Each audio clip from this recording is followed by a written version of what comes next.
What's up, everybody? It's AJ with eachother.com. Today we're going to be checking out this RotopaX mounting bracket that mounts on the fender of this 2013 Jeep Wrangler Unlimited.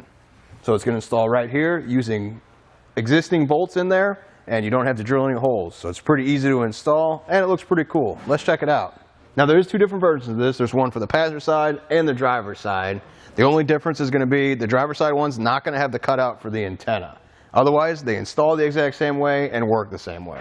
Let's move the RotopaX out of the way so we can get a better look at the bracket. Just going to slide it off there. And now you can see the bracket itself. There's a couple different mounting options we had. You can see the square here is what we're looking for. So there's one here, and then there's one a little bit higher. So we went just a little bit higher. That way it just got us more clearance, got us away from the mirror over here, and just more room. Everything fit in. There didn't touch the fender at all. But then also, if you don't want to use the RotopaX, you can uninstall this and get a jerry can holder that installs these other mounting points. Looking at our passenger side bracket specifically, it's got a cutout for the antenna, which is nice. That means you don't have to cut around it or remove the antenna, or it was just really easy to install because you used all existing bolts. There was no drilling or anything like that. The bracket itself, either one you get, is going to be made out of a black powder coat steel, so you know it's going to hold up to all the elements and whatever you put it through.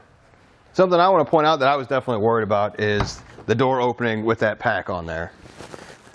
The door's open fully. I didn't stop it. This is as far as it goes, and you can see there's no contact whatsoever, so it's not in the way. Overall, I think it's a great addition to your Jeep. I think it looks cool. You know it's going to be functional. It's on there really good. I can shake the Jeep back and forth, and I'm not worried about the bracket coming off or this coming off. The bracket has like a heaviness to it, so when we were installing it, I could actually feel it, and I felt like, yeah, it's going to hold up. It's not just some flimsy piece of metal that I can bend. It's going to hold on there. It's going to be there whenever I need it to be. Now, how hard is it to install? Luckily, it's just a few bolts. We didn't have to drill any extra holes, so I like that part. It wasn't too bad. Now, it's going to be the same on the passenger side as it is on the driver's side, so whatever side you install, it's going to work the exact same way. Follow along and see how we did it. First step of the installation is a little bit of pre-assembly. So you got to decide what holes you want to use. This is going to work with, you see the square bolt pattern here. So you can follow this one here or this one down here. It's all about how your Jeep's set up. Now, we're going to go with these up here because it seems like it gives us a little bit more clearance on the mirror and the door side. So we're just going to go ahead and run these bolts through like that. And we'll just drop our hardware in. We'll go along the back side and add a washer and a nut after we get these installed. Add the washers, and then come back and add the nut.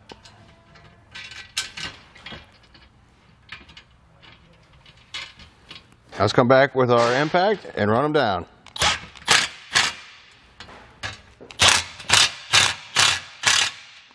With the bracket put together, now we can come back to the front of our Jeep.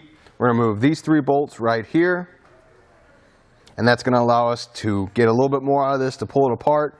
So when we add our J-nut on here, we just have more room to work. So just come here.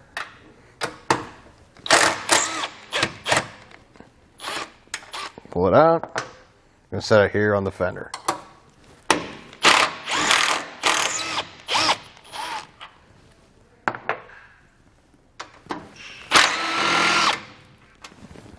There we go. With those removed, should be able to pull this back just a little bit more and get some more room.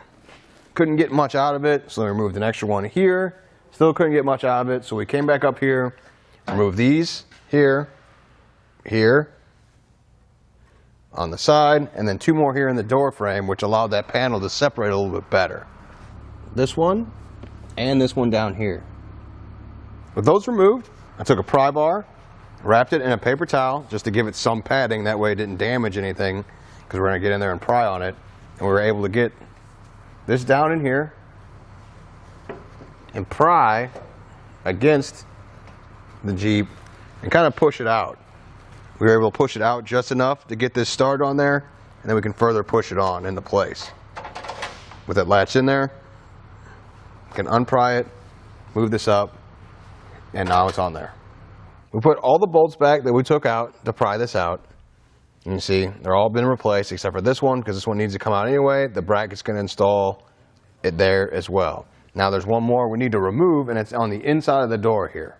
The one we need to remove is going to be right here. It's the top bolt on the bottom bracket.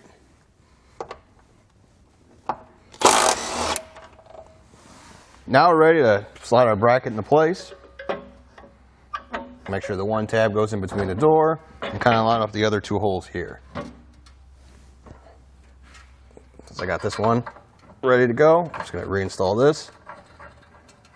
We're going to go ahead and hand tighten all the bolts. We're going to put this one in here. Then we're going to go on the inside and put our other bolt on the inside of the door there. And run this one in. We might have to lift up on the bracket just a little bit. Looks like it's not quite aligned like it should be. So that's why we did the hand tighten. We don't want to tighten too much up top, because then we wouldn't be able to line this properly. I got it started. I'm going to go back and tighten everything down. Come back. Tighten it down.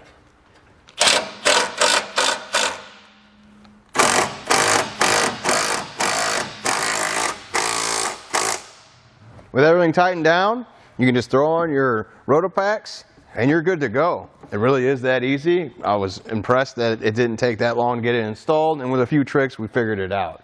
Well, I think that does it. Thanks for hanging out, and I hope this helped.